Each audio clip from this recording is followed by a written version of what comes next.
15 जनवरी को होने वाले मनपा चुनाव के मद्देनजर हर राजनीतिक पार्टी के उम्मीदवारों ने अपने अपने स्तर पर प्रचार प्रसार करना शुरू कर दिया है और उसी सब के तहत हम इस समय समेल पाड़ा में उपस्थित है। यह क्षेत्र प्रभाग 11 के अंतर्गत आती है। उसी सब के तहत महायुति के तमाम उम्मीदवार हमारे समक्ष मौजूद है। बड़ी तादाद में कार्यकर्ता मौजूद है, समर्थक मौजूद है और उनके वोटर भी मौजूद है और ये जो तमाम परिस्थितियां है कहीं ना कहीं सकारात्मक नजर आ रही है।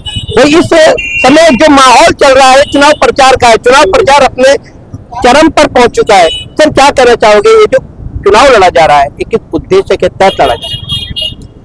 भारतीय जनता पार्टी शिवसेना महायुति वसई विरार में जो चुनाव लड़ रही है वो केवल किसी को नगर सेवक बनाने के लिए, महापौर बनाने के लिए या सत्ताधारी बनाने के लिए नहीं लड़ रही है। हमारा जो चुनाव लड़ने का मकसद है वो यहाँ की जो व्यवस्था है, यहाँ लोगों की जो सुविधा के जो बदहाली है, लोगों को छोटी छोटी चीज के लिए जूझना पड़ता है। हमारे करीब वाला मीरा भाईंदर, हमारे करीब वाला ठाणा, हमारे साथ में सिडको ने जिसका नियोजन किया वो नवी मुंबई, मुंबई की तो बात ही अलग है। ये सारे शहर कहीं के कहीं निकल गए। वहाँ मेट्रो आई, वहाँ ब्रिज बने, वहाँ गार्डन बने, वहाँ मैदान बने, रोड सीसी बने, आईटी पार्क बने, ये सब सुविधा। इवन मीरा भाईंदर एक छोटा सा महानगर पालिका है, वहाँ एक खुद का भव्य नाट्यगृह है, लता मंगेशकर नाट्यगृह। हमारे वसई विरार की लोग आज भी पानी, गटर और रोड लाइट से ही जूझ रहे हैं। तो हमें वसई विरार को ठाणा, नवी मुंबई और मीरा भाईंदर से या उनसे आगे या उनके साथ में लेके जाके खड़ा होना है, क्योंकि हमारा क्षेत्रफल मुंबई महानगर पालिका के क्षेत्रफल और वसई विरार का क्षेत्रफल करीबन एक ही है। लेकिन आज यहाँ लोगों को हर समस्या के लिए जूझना पड़ता है। तो और यहाँ का इतिहास है कि जहां जहां भारतीय जनता पार्टी की सरकार आई, जहां जहां महानगर पालिका में भारतीय जनता पार्टी सत्ता में आई, वहां की जो सुविधा है वो बढ़ गई। 10 साल पहले मीरा भाईंदर की क्या स्थिति थी, आज आप मीरा भाईंदर में जाओ, मीरा भाईंदर में मेट्रो है, मीरा भाईंदर में नाट्यगृह है, मीरा भाईंदर के रोड सीसी है, मीरा भाईंदर के स्टेशन, आप भाईंदर और मीरा रोड 2 ही स्टेशन है। लेकिन वो स्टेशन आप देखोगे तो वो स्टेशन के अगल बगल में जो सुविधा बनी है, जो जिस तरीके की व्यवस्था है, वो व्यवस्था वसई विरार में है। सब पोटेंशियल है, 30 लाख लोक संख्या हो गई, लेकिन लोगों को छोटे छोटे चीज के लिए जुड़ना पड़ता है। इसीलिए भारतीय जनता पार्टी और शिवसेना महायुति जो वसई विरार की लोगों की आवाज बनकर, वसई विरार के लोगों की अपेक्षा और आकांक्षा बनकर सामने आई है और हम सभी कैंडिडेट को लोगों का भारी समर्थन मिल रहा है। लोगों ने मन बना लिया है। लोगों ने 24 लोकसभा, 24 विधानसभा और 26 का महानगर पालिका में मन बना लिया है।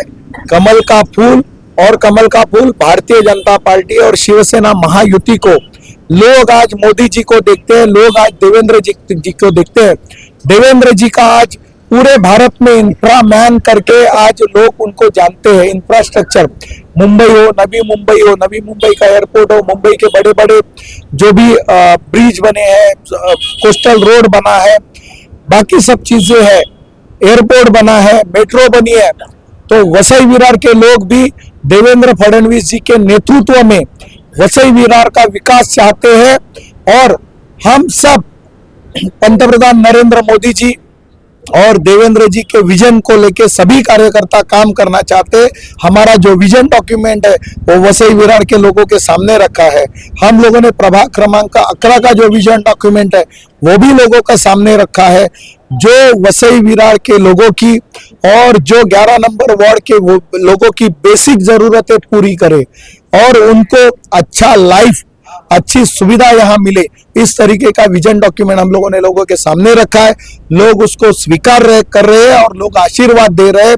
आप देखो 10 बजने आए, यहाँ लोग कार्यकर्ता बहुत सारे उत्साह में। हम 10 बजे के बाद भी कहीं अगर जाते हैं, लोग स्वागत के लिए खड़े हैं, लोग स्वागत करने के लिए हमें बुलाते हैं। तो ये पॉजिटिव बदल है, ये पॉजिटिव जो कुछ सकारात्मक बदल है उसको लेके हम सभी आश्वस्त है, भारतीय जनता पार्टी के कार्यकर्ता, कि यहाँ भारतीय जनता पार्टी को लोग अपना आदेश देने के लिए, अपना जो मैंडेट है वो देने के लिए तैयार है। आने वाले 15 तारीख को लोग भारतीय जनता पार्टी का कमल चिन्ह देखकर हमें मैंडेट देंगे, ऐसा विश्वास है। आप विकास के विजन को लेकर के आम जनता से वोट मांग रहे हो, लेकिन कहीं ना कहीं एक बात लोगों के बीच में फैलाई जा रही है कि बीजेपी आएगी, घर तोड़ेगी और बेघर करेगी। क्या कहना चाहोगे आप? अभी आपको बताओ, 41 बिल्डिंग के विषय में बोलते हैं।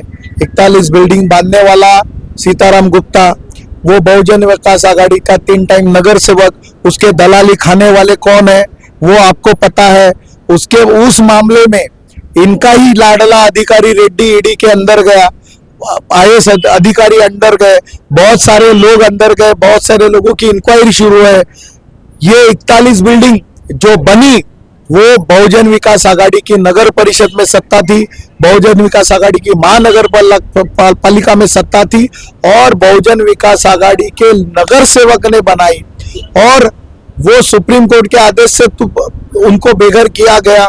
हमारे भारतीय जनता पार्टी के लोक प्रतिनिधियों ने भरपूर प्रयास किया, लेकिन यहाँ के नगर पालिका, महानगर पालिका के आयुक्त और यहाँ के जो तत्कालीन आमदार थे, उन्होंने इस बारे में जो 41 बिल्डिंग के लोग थे उनको न्याय देने में कोई भूमिका नहीं रखी, और उस वजह से आपने देखा रहेगा आयुक्त ने एफिडेविट दे दिया कि हमें ये जगह, हम लोगों ने बोला था, हमारे आमदार ने भी बोला था कि ये लोगों को बेघर मत करो, तो आयुक्त ने एफिडेविट दे दिया। सुप्रीम कोर्ट ने मांगा कि ये जगह आपको डंपिंग ग्राउंड और एसटीपी प्लांट के लिए चाहिए क्या? आयुक्त ने बोला कि हाँ हमें चाहिए। लोगों को बोला कि हमें नहीं चाहिए, हम यहाँ लोगों को बेघर नहीं करेंगे।